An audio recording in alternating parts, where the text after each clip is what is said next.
Hello everybody, welcome to my channel. आज हम discuss करेंगे एसिड, बेस और सॉल्ट के अंदर यूनिवर्सल इंडिकेटर्स के बारे में। इसमें हम देखेंगे कि यूनिवर्सल इंडिकेटर्स क्या होता है। उसके बाद हम डिस्कस करेंगे सॉल्ट के बारे में। जो डिफरेंट टाइप ऑफ सॉल्ट होता है वो कैसे बनता है और क्या होता है, वो सारे चीज़ हम डिस्कस करेंगे। तो सबसे पहले हम डिस्कस करेंगे यूनिवर्सल इंडिकेटर्स के बारे में। जैसे कि पिछले वीडियो में हमने देखा था कि एसिड और बेस का जो टेस्ट करते हैं उसमें कई सारे इंडिकेटर्स का हमने यूज किया था। जैसे कि कुछ हमने लिया था इसमें नेचुरल इंडिकेटर्स, कुछ हमने लिया था ऑल फैक्ट्री इंडिकेटर्स, उसके बाद सिंथेटिक इंडिकेटर्स। कई सारे इंडिकेटर्स का यूज करके हम ये पता लगाए कि कोई सब्सटेंस, कोई केमिकल एसिड है या बेस है, उसके बारे में हमने जानकारी ली थी।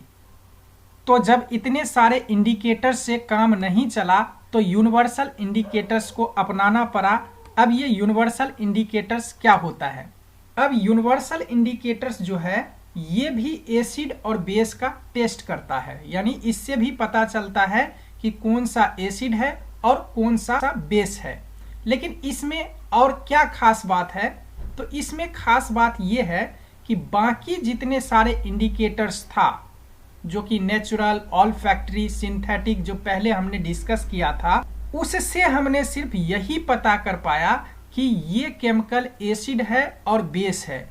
लेकिन यूनिवर्सल इंडिकेटर्स का खास बात यह है, इससे हमें पता चलता है कोई भी सब्सटेंसेस एसिड है या बेस है या न्यूट्रल है। उसके बाद ये हमें और भी इंफॉर्मेशन देती है कि कोई भी एसिड कितना स्ट्रांग है और कितना वीक है, कोई भी बेस कितना स्ट्रांग है या कितना वीक है। तो यानी एसिड और बेस के स्ट्रेंथ का इंफॉर्मेशन भी हमें यूनिवर्सल इंडिकेटर से प्राप्त हो जाता है।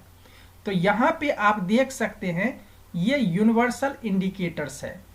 ये पीएच वैल्यू में इसका वैल्यू होता है। जैसे कि आप देख सकते हैं ये एक यूनिवर्सल इंडिकेटर्स है। इसका जो वैल्यू देख सकते हैं आप 0 से लेके 14 तक है। ये पीएच वैल्यू होता है।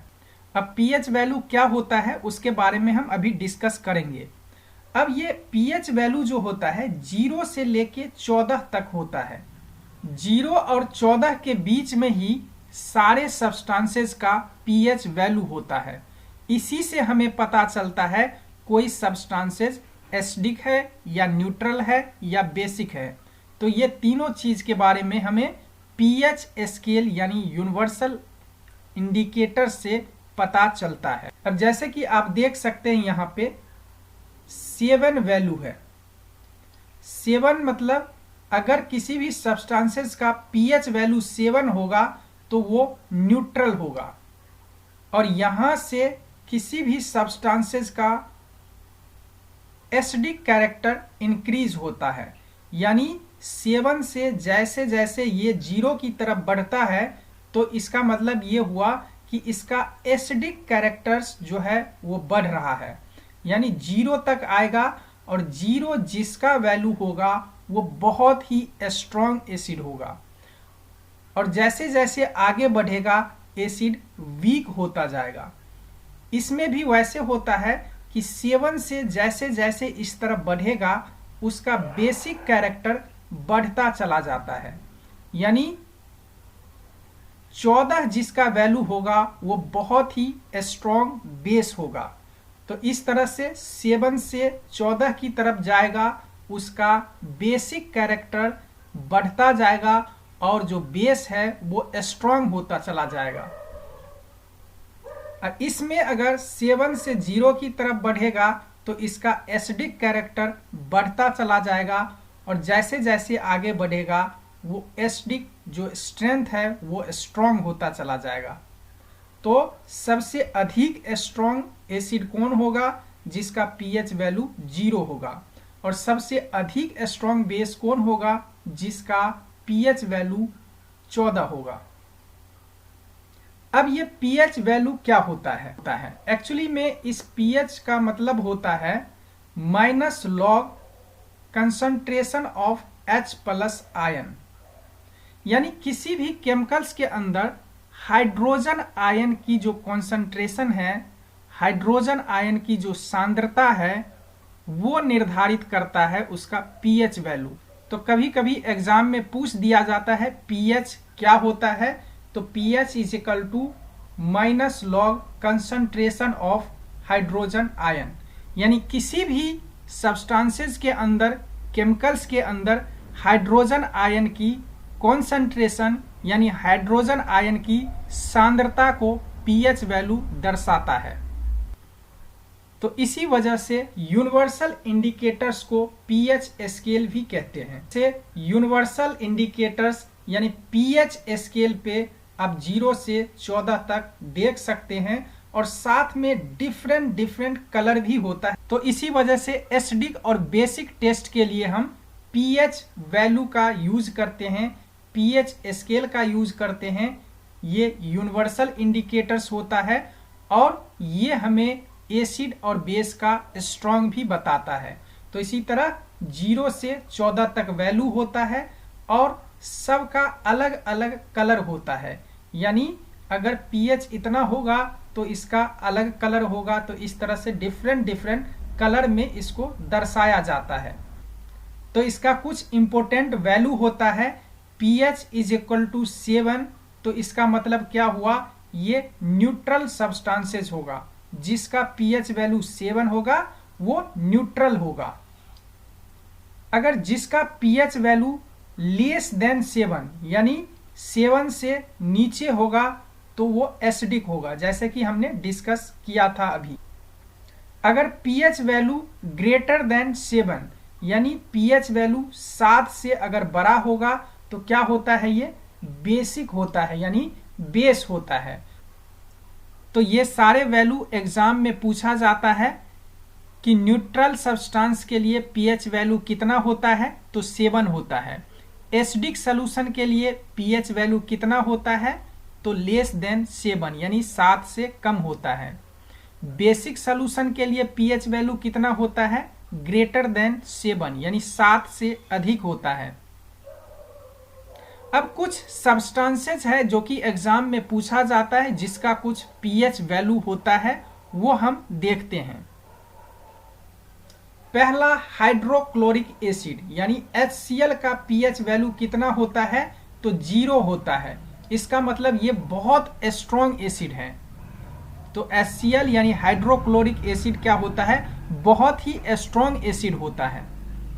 दूसरा सल्फ्यूरिक एसिड, इसका पीएच वैल्यू 1 होता है, यानी ये भी बहुत स्ट्रॉन्ग एसिड होता है लेकिन फिर भी हाइड्रोक्लोरिक एसिड से कम स्ट्रॉन्ग होता है। गैस्ट्रिक जूस, इसका पीएच वैल्यू 1.2 होता है।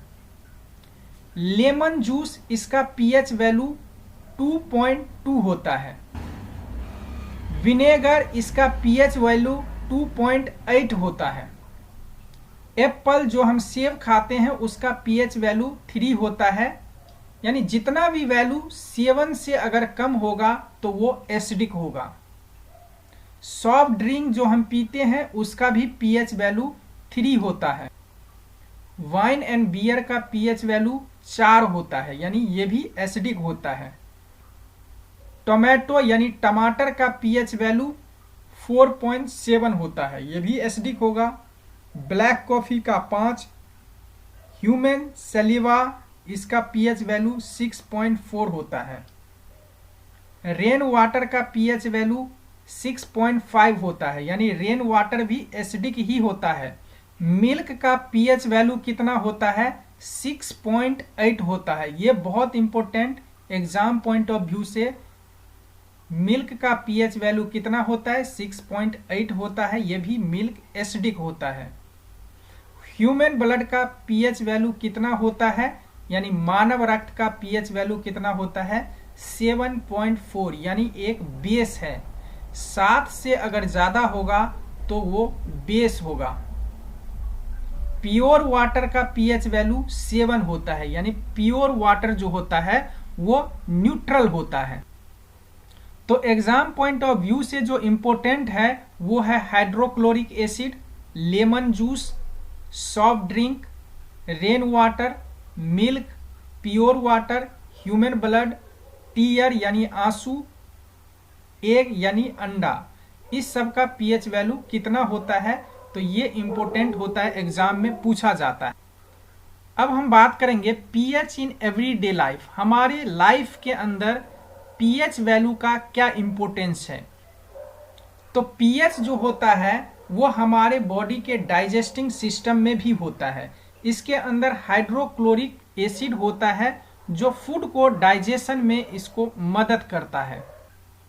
अब हम बात करेंगे tooth decay caused by acid. अब यहाँ पे ह्यूमन टीथ देख सकते हैं, तो इसका क्या होता है, डीके होना शुरू हो जाता है पीएच की वजह से।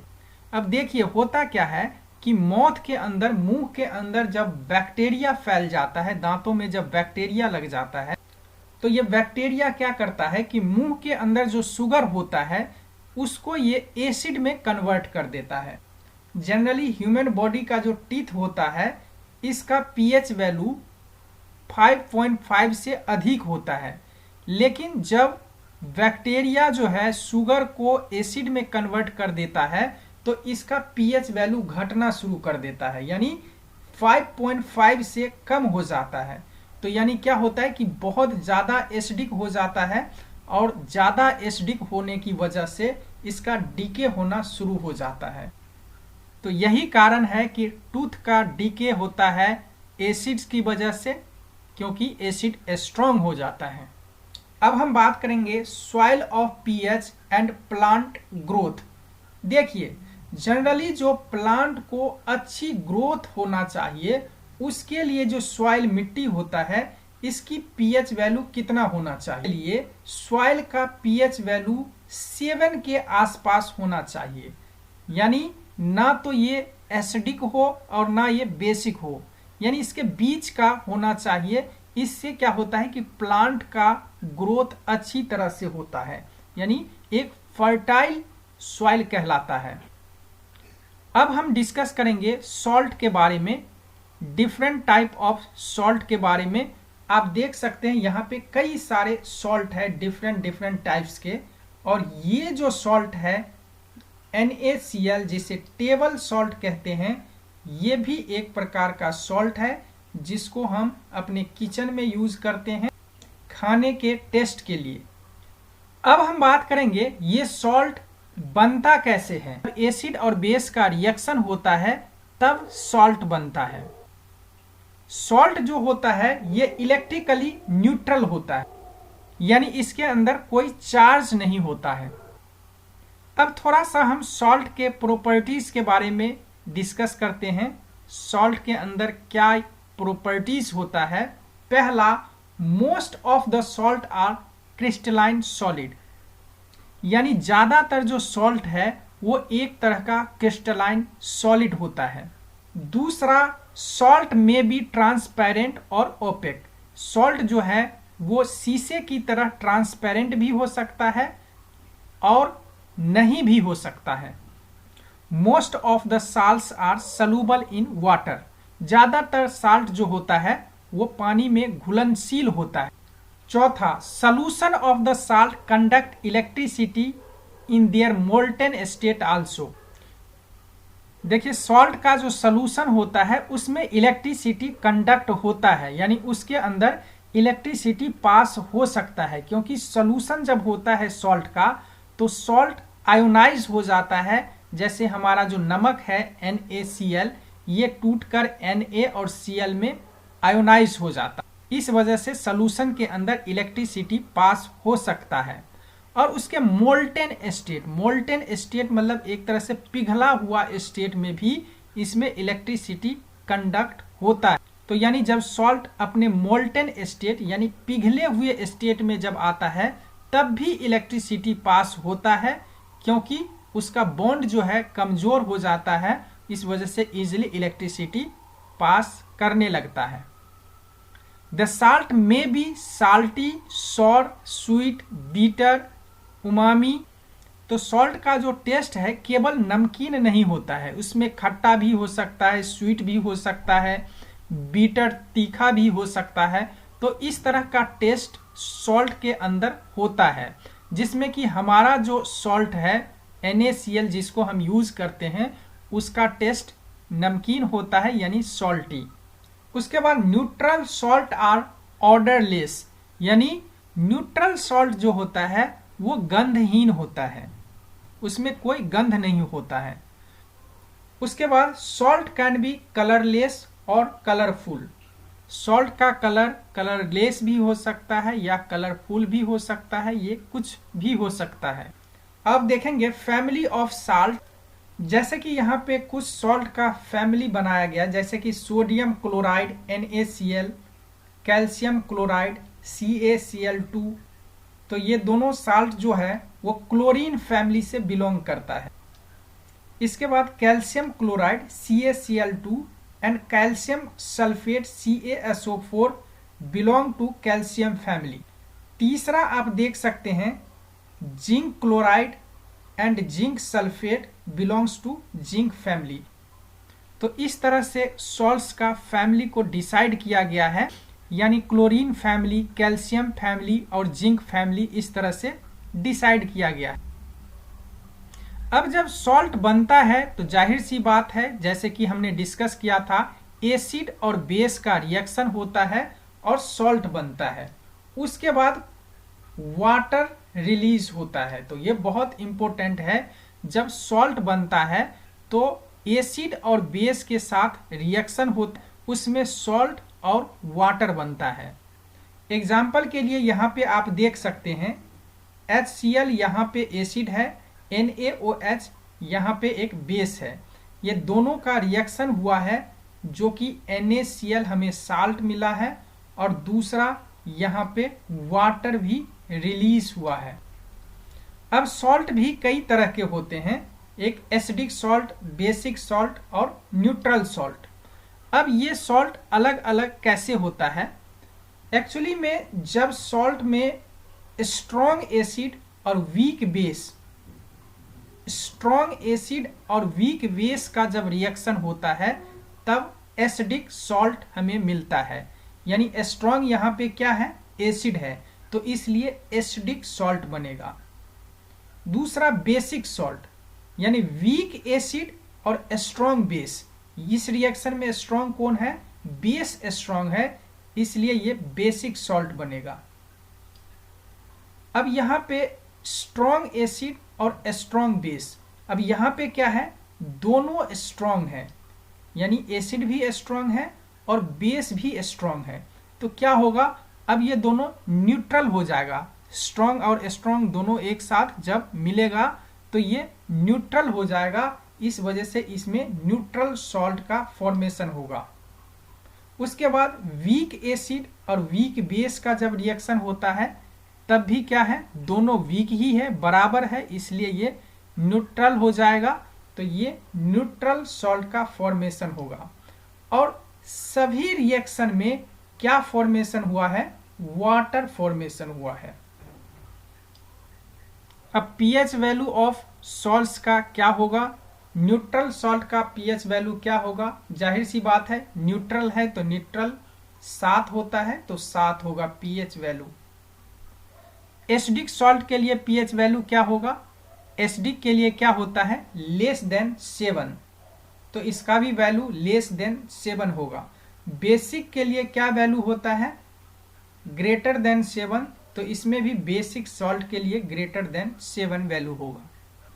अब हम डिस्कस करेंगे कॉमन सॉल्ट्स के बारे में। सोडियम क्लोराइड, जिसको हम खाने के टेस्ट के लिए यूज करते हैं, उसके बारे में थोड़ा सा हम डिस्कस करेंगे। सबसे पहले यहाँ पे आप देख सकते हैं ये जो NaCl का जो फॉर्मेशन होता है HCl, यानी एक स्ट्रॉन्ग एसिड के साथ रिएक्शन होता है और दूसरा NaOH, यानी एक बहुत ही स्ट्रॉन्ग बेस का रिएक्शन होता है। तो इस वजह से ये NaCl हमें मिलता है। एक्चुअली में यहाँ पे स्ट्रॉन्ग एसिड है और स्ट्रॉन्ग बेस, तो इस वजह से यहाँ क्या हो जाता है? न्यूट्रलाइजेशन हो जाता है और इस वजह से ये सॉल्ट न्यूट्रल हो जाता है। तो NaCl जो होता है वो एक न्यूट्रल सॉल्ट होता है। और ये NaCl होता है, इसका काफ़ी यूज होता है मैन्युफैक्चरिंग में। ये कई सारे केमिकल को बनाता है। तो यहाँ पे आप देख सकते हैं NaCl से केमिकल इंडस्ट्रीज में बहुत सारे केमिकल को प्रोड्यूस किया जाता है, जिसमें सोडियम हाइड्रोक्साइड, ब्लीचिंग पाउडर जैसे ब्लीच वगैरह लगाते हैं हम, baking soda, washing soda, plaster of Paris, बहुत सारे ये यूजफुल चीज होता है। तो ये सारे ऐसे केमिकल हैं जो कि हमारे दैनिक जीवन में इसका बहुत ही इम्पोर्टेंट रोल होता है। तो इस तरह का केमिकल कैसे तैयार किया जाता है NaCl के अंदर, वो सारी चीज हम नेक्स्ट वीडियो में डिस्कस करेंगे। आज के लिए इतना ही। Thank you.